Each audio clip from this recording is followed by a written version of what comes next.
साथियों नमस्कार। मैं केवट राम धन्यबिंद, भारतीय मानव समाज पार्टी राष्ट्रीय अध्यक्ष।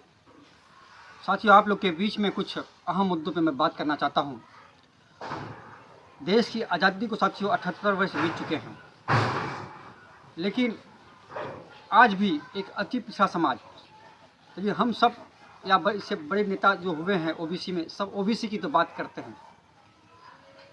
आज माननीय मुलायम सिंह से लेके लालू प्रसाद यादव तक से लेके तमाम बड़े नेता, मायावती से लेके SC ST में तमाम बड़े नेता हुए हैं। सब एक पिछड़े वर्ग, एक SC ST की बात करते हैं।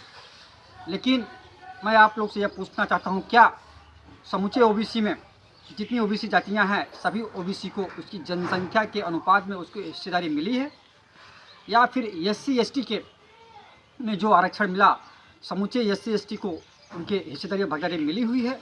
साथियों नहीं। जिन पार्टियों ने अपनी सरकार बनाई उसी वर्ग के लोगों को या उनके ही समाज के लोगों को सबसे ज़्यादा शासन, प्रशासन और राजनीति का लाभ साथियों मिला। मैं साथियों खास करके अति पिछड़े समाज की बात करना चाहता हूं। आज अति पिछड़ा समाज अपने आप को ठगा महसूस कर रहा है, चाहे बसपा हो चाहे सपा हो। इन लोगों ने इस अति पिछड़े समाज के साथ में धोखा देने का काम किया है। जब इनकी सरकार आती है तो इन्हीं के वर्ग के लोग को सबसे ज़्यादा हिस्सेदारी मिलती है। और अति पिछड़ा समाज, चाहे बिंद, केवट, निषाद हो, यह समाज तो साथियों कई वर्षों से साथियों आरक्षण की मांग कर रहा है। इसी में साथियों राजभर समाज भी है, वो भी आरक्षण की मांग कर रहा है। प्रजापति समाज भी है, पाल समाज भी है, कश्यप समाज भी है, चौहान समाज भी है। साथियों एक मुसहर समाज जो आता है वो भी, उसकी भी स्थिति आज दयनीय स्थिति है। इन जो हमने जातियाँ साथियों बताई, इनके कहीं भी न शासन, न प्रशासन, न राजनीति में इनका कहीं कोई हिस्सेदारी नहीं है साथियों।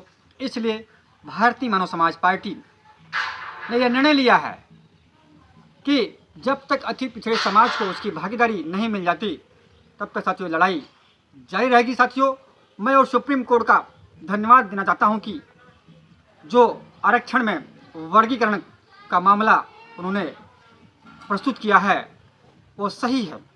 और SC ST में भी साथियों वर्गीकरण होना चाहिए। आज साथियों पूरे देश में जाति जनगणना की आवाज़ उठाई। हाँ, हम भी मांग करते जाति जनगणना होनी चाहिए, लेकिन साथियों जाति जनगणना से पहले अति पिछड़े समाज की हिस्सेदारी सुनिश्चित हो, सामाजिक न्याय समिति रिपोर्ट लागू हो, ताकि उनकी हिस्सेदारी सुनिश्चित होनी चाहिए। अगर साथियों जाति जनगणना अगर होती है तो कुछ ओबीसी में उच्च वर्ग के लोग, उनके लोग शासन प्रशासन में भी हैं, वो जाति जनगणना करते समय जो अति पिछड़े समाज की जातियों को लुप्त कर देंगे। वो 0.3 में, 0.1 में, 0.1 में यह गणना करके दिखा देंगे और हमारी हिस्सेदारी खत्म हो जाएगी साथियों। इसलिए साथियों भारतीय मानव समाज पार्टी यह मांग करती है सामाजिक न्याय समिति की रिपोर्ट लागू हो।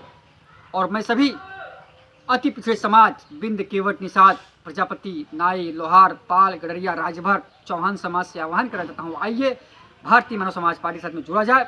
हम लोग एक बैनर के तले लड़ाई लड़े। जब तक हम अति पिछड़े समाज को हक अधिकार साथियों नहीं दिला पाएंगे तब तक साथियों ये लड़ाई जंग चलती रहेगी और अपने हक और अधिकार हिस्सेदारी साथियों लेके रहेंगे। और 2027 में साथियों हम लोग ये निर्णय लें और कसम खाएं कि अति पिछड़े समाज का साथियों मुख्यमंत्री होगा। जय हिंद, जय भारत। कट करें।